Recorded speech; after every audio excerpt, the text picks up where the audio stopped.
Good morning and happy Thursday. It's the Thursday before the Super Bowl.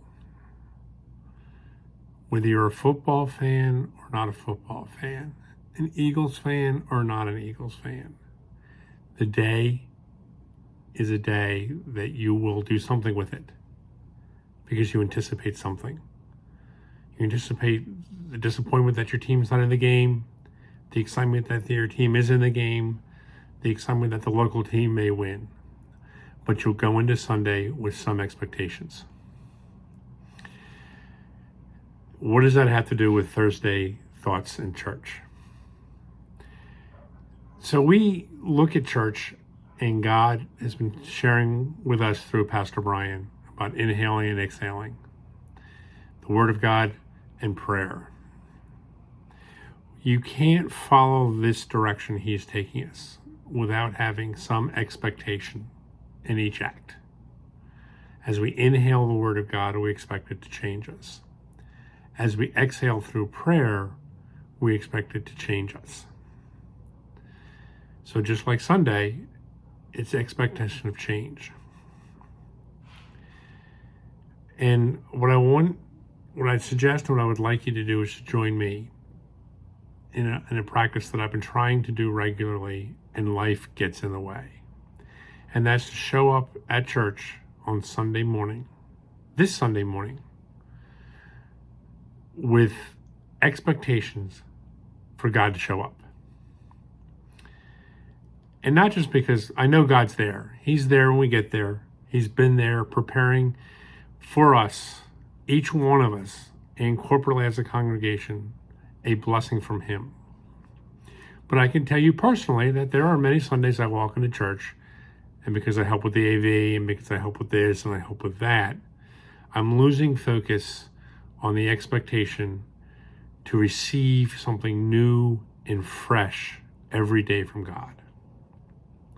So, although I love it when we have a beautiful service, and I can't tell you we've never had a not beautiful service because God is there, but I'm not looking for the new and fresh thing that God has for me that day. My mind's somewhere else. Will the video feed work? Will the video feed not work? What are we doing after church? Who's bringing the best treat in for the coffee bar? And none of that is bad.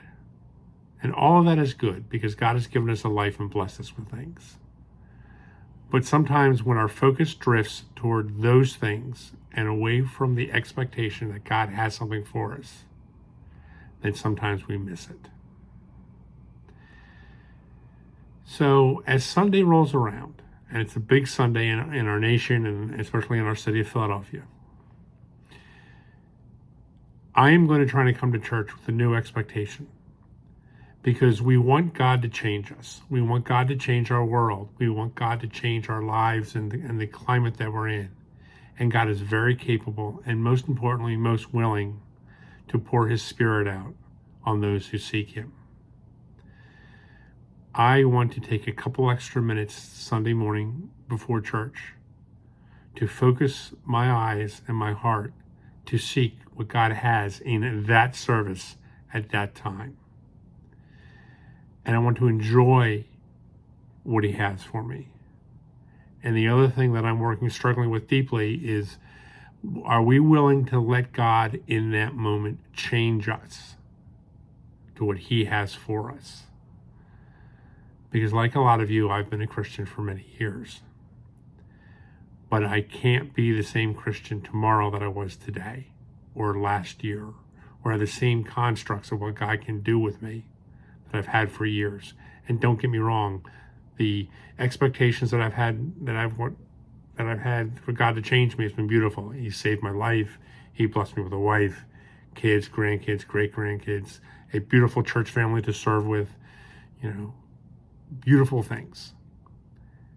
But what is next? How is God going to change me Sunday so that I'm a better witness for Him on Monday? A friend of mine preached his church this past Sunday, and he experienced a lot of personal health issues. And he is now thanking God for those health issues because of the change he's had through that. All the things that happen in our life aren't always what we think should be. And I'm learning to look at how the struggles in life will change me in the struggles of life, and not look at that a year later and go, oh, wow, God really worked through that. I really want to see God work through the struggles today, today's struggles, to change me today. It's not easy.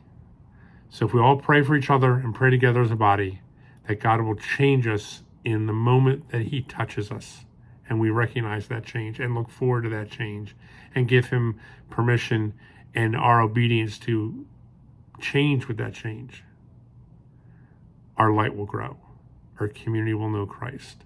Our families and ourselves will see more of Jesus in us than they did yesterday. And that is never a bad thing. Have a great week. We'll see you in church on Sunday.